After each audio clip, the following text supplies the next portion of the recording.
السلام عليكم ورحمة الله وبركاته. الحمد لله وكفى وسلام على عباده الذين اصطفى أما بعد فأعوذ بالله من الشيطان الرجيم. إن الذين يتلون كتاب الله وأقاموا الصلاة وأنفقوا مما رزقناهم سرا وعلانية يرجون تجارة لن تبورا. اللهم صل على محمد النبي الأمي وعلى آله وأصحابه أجمعين. সম্মানিত দর্শক শ্রোতা ভাই বোনেরা, যে যেখান থেকে আমাদের এই অনুষ্ঠানটি দেখছেন সকলকে আন্তরিক প্রীতি ও শুভেচ্ছা জানিয়ে আমাদের আজকের এই লাইভ অনুষ্ঠানটি শুরু করতে যাচ্ছি। প্রিয় ভাইয়েরা, বর্তমানে আমরা সবাই এই রমজানের মোবারক দিনগুলো অতিবাহিত করতেছি। রমজানুল মোবারকে প্রত্যেক মোমেন মোমেনার উচিত আল্লাহর সন্তুষ্টিজনক কাজের মাধ্যমে এই মাসটাকে আদায় করার চেষ্টা করা এবং আল্লাহর অসন্তুষ্টিজনক যত কথা ও কাজ আছে সমস্ত কথা ও কাজগুলো বর্জন করা। প্রিয় ভাইদেরকে বলবো, প্রিয় ভাইরা, রমজানুল মোবারকে যে কাজটা বেশি করে করা দরকার সেই কাজের একটি কাজ হলো কোরআনুল কারীমকে বেশি বেশি তেলাওয়াত করা, কোরআনুল কারীমের তেলাওয়াত বেশি বেশি করা। প্রিয় ভাইরা, আমাদের এটা মুসলমানদের জানার কথা যে রমজানুল মোবারক হলো সেই মহান মাস যে মাসে আল্লাহ সুবহানাহু ওয়া তাআলা পবিত্র কোরআনুল কারীমকে নাজিল করেছেন। আল্লাহ রাব্বুল ইজ্জতুল জালাল বলেছেন, শাহরু রমাদান আল্লাযী উনজিলা ফীহিল কোরআন হুদাল লিন-নাসি ওয়া বায়িনাতিন মিনাল হুদা ওয়াল ফুরকান। রমজান সেই মাস যে মাসে আল্লাহ কোরআন নাজিল করেছেন। প্রিয় ভাইরা, রমজানুল মোবারক নয় বরং সমস্ত শুধু কোরআনুল কারীম নয়, আরো অন্যান্য ধর্মগ্রন্থ রমজানুল মোবারকে নাজিল হয়েছে। সুতরাং রমজানুল মোবারকে প্রত্যেক মুমিন মুমিনার সর্বোচ্চ চেষ্টা করা দরকার যে এই রমজানুল মোবারকে অন্য কাজের ফাঁকে ফাঁকে বেশি বেশি করে কোরআনুল কারীমের তেলাওয়াত করা। কেননা কোরআনুল কারীমের তেলাওয়াতের ফজিলত অনেক অনেক ফজিলত। আমি আজকে সারসংক্ষেপ কয়েকটি ফজিলতের কথা বলবো যে কোরআনুল কারীম যদি আমরা তেলাওয়াত করি, শুদ্ধ করে তেলাওয়াত করতে পারি, তাইলে আমাদের কি কি লাভ হবে। তাই আজকে বলবো কোরআনুল কারীমের তেলাওয়াতের ফজিলত, কোরআনুল কারীম তেলাওয়াতের ফজিলত কি কি সেটা বলো। এক নম্বর হলো যে কোরআনুল কারীমের তেলাওয়াত হলো একটি লাভজনক ব্যবসা। অর্থাৎ দুনিয়ায় মানুষ বহু ব্যবসা করে, লাভও হতে পারে লসও হতে পারে, কিন্তু কোরআনের তেলাওয়াতটা এমন একটা ব্যবসা যেটাতে লস নাই, লাভ ছাড়া। আল্লাহ সুবহানাহু ওয়া তাআলা কোরআন কারীমে ইন্নাল্লাযীনা ইয়াতলুনা কিতাবাল্লাহ, নিশ্চয়ই যারা আল্লাহর কিতাব পাঠ করে, ওয়া আকামুস সালাত এবং সালাত কায়েম করে, ওয়া আনফাকু মিম্মা রাযাকনাহুম সিররান ওয়া আলানিয়া, এবং আমি তাদেরকে যে রিজিক দিয়েছি তার থেকে প্রকাশ্য এবং গোপনে ব্যয় করে, আর ইয়ারজুনা তিজারাতান লান তাবুর, এবং তারাই আশা করতে পারে এমন ব্যবসার যা কখনো ক্ষতিগ্রস্ত হবে না। তাহলে বোঝা গেল যে কোরআন তেলাওয়াতের সওয়াবের ব্যাপারে কোনো যদি বান্দা সঠিকভাবে তেলাওয়াত করে, সুন্দর করে তেলাওয়াত করতে পারে, তাহলে তার মধ্যে লাভই লাভ, এর মধ্যে কোনো ক্ষতির সম্ভাবনা নাই। 2 নম্বর, কোরআনুল কারীম এমন একটি মহাগ্রন্থ যে গ্রন্থের প্রতিটি অক্ষর পাঠ করলে 10টি করে নেকি লেখা হয়।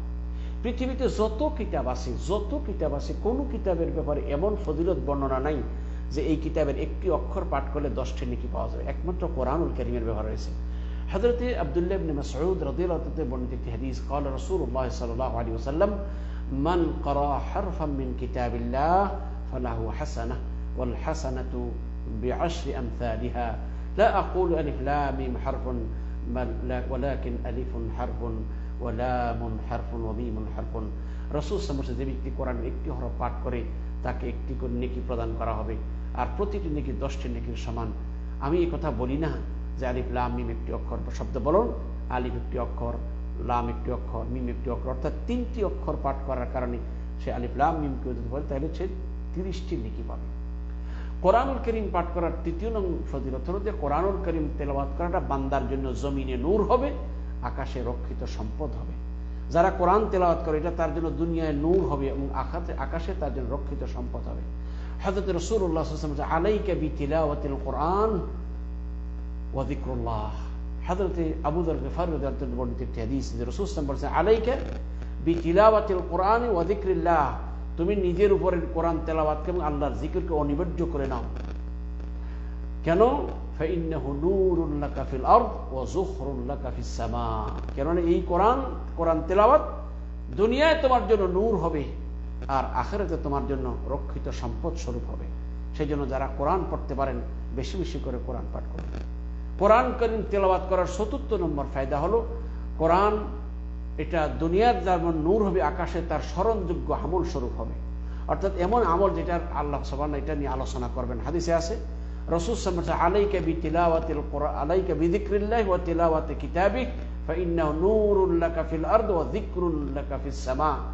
রাসূলুল্লাহ সাল্লাল্লাহু আলাইহি ওয়াসাল্লাম ইরশাদ করেন যে একজন সাহাবীকে বলছে, তুমি তোমার জন্য কোরআন আল্লাহর জিকির এবং আল্লাহর কোরআনের তেলাওয়াতটাকে অনিবার্য করে নাও, বেশি বেশি করে কোরআন তেলাওয়াত করো। ফাইন্নাহু নূরুল লাকা ফিল আরদ, কারণ আল্লাহর জিকির এবং কোরআন তেলাওয়াত দুনিয়ার জীবনে তোমার জন্য আলো হবে।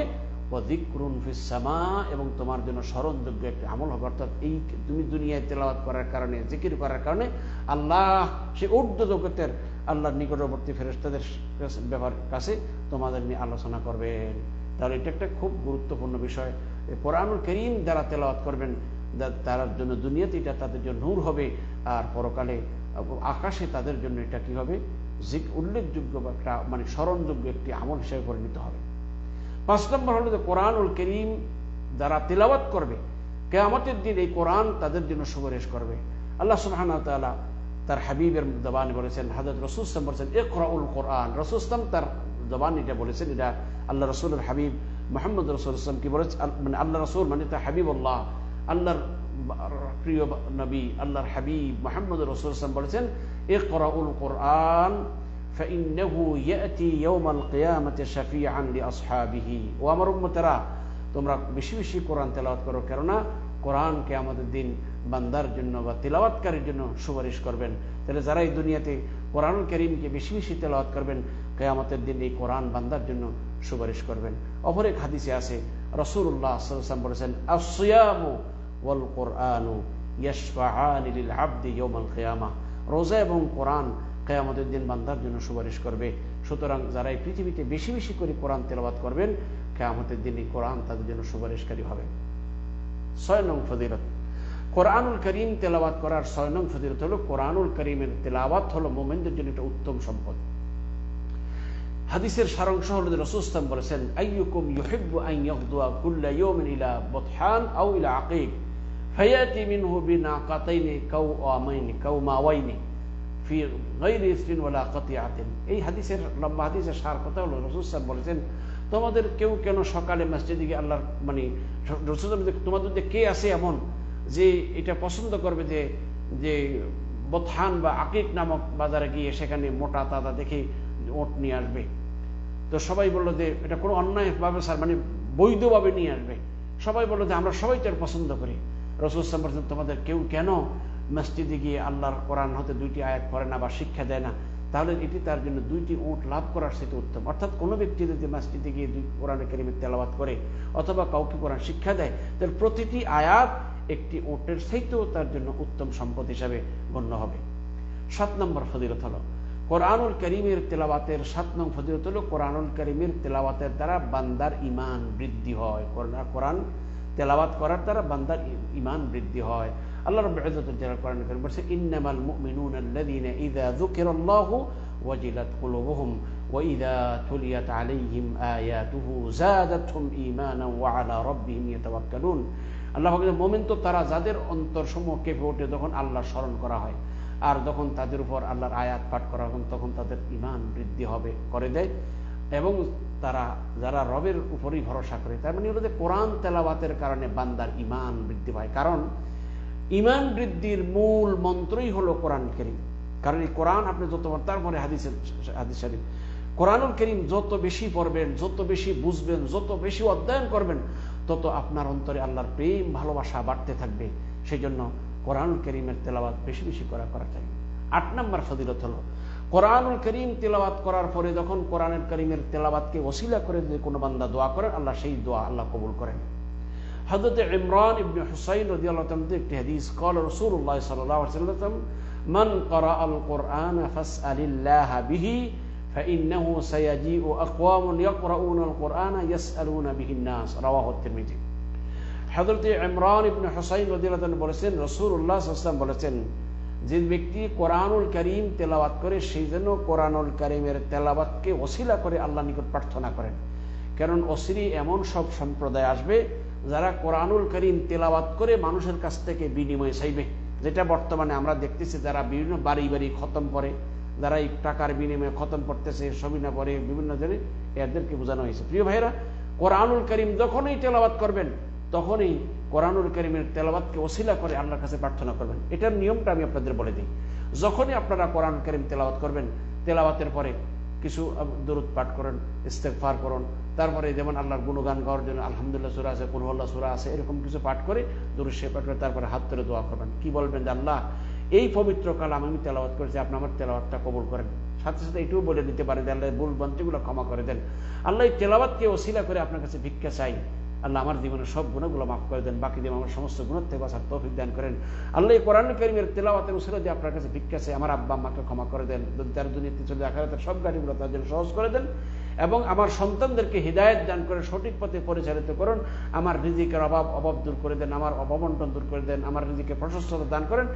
এক কথায় আপনার মনের ভিতরে যা চাওয়ার আছে আপনি চাইতে পারবেন। সেই জন্য সকল ভাই বোনদেরকে বলবো, আসুন আমরা এই পবিত্র রমজানুল মাসে যে যতটুকু পারি বেশি বেশি করে কোরআন তেলাওয়াত করি, এবং কোরআন তেলাওয়াত শেষে কোরআন তেলাওয়াতকে ওসিলা করে নিজের জন্য, পরিবার পরিজনের জন্য, পিতামাতার জন্য আমরা দোয়া করবো। আল্লাহ আমাদের সকলকে কথাগুলো বোঝার এবং তদনুযায়ী আমল করার তৌফিক দান করুন। আমিন। ওয়া আখিরু দাওয়ানা আনিল হামদুলিল্লাহি রাব্বিল আলামিন। আসসালামু আলাইকুম ওয়া রাহমাতুল্লাহি ওয়া বারাকাতুহু।